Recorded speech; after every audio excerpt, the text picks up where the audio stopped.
OK, I want to go to Karen on the phone. Hello, Karen.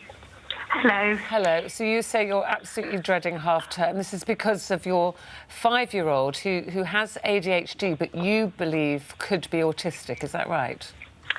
We've not had a formal diagnosis, but we've been back and forwards to the GP for some time, and we've been talking to the school and their school support worker. We highly believe that he's got ADHD. It's in the family, so genetically it's highly probable.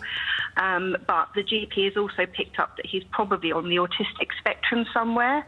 Okay. I dread mornings when he's asleep. I tiptoe around him, just waiting for him to wake up before the OCD and challenging behaviour begins. And you say it's affecting his older brother as well, this behaviour? Yes, he's asking to spend more and more time with friends and away from the family home, which is very sad.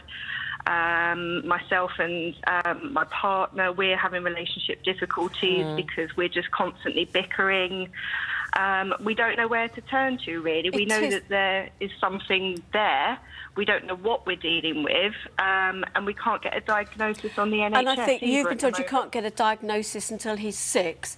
I mean, but you're considering getting a private one, and I have to say that if you can possibly afford to pay for that, I would recommend doing that, because I think knowing what you're dealing with and getting the support will make such a difference. So if you can go privately, do it. You know, it's what anyone who can afford it will do, I think.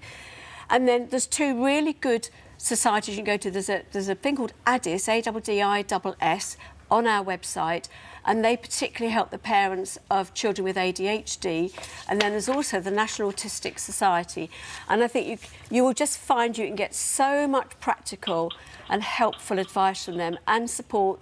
They have phone lines, so there's someone there for you to talk to all the time, and they can talk about particular tactics. I mean, children on the autism spectrum, they tend to need a lot of, you know, the boundaries to feel very safe and secure, and it's quite hard to maintain that. And I think you've got a baby as well, haven't you? Yes. Yeah. So, I mean, you and also I just really sympathise with you and your partner. You are coping with a lot. Try and say to him, you know, this is a time of enormous stress, but it is going to get easier. We can get support with this. So we just got to hang on in there for now. And, you know, and just get through this stage, because it will get that bit easier when you've got the proper support in place. Yeah. So, OK, so it's ADDIS and National Autistic Society. Go to them. There's so much support out there, but I would just activate it yourself now. That's support for the children there. Karen, thanks very much indeed for that.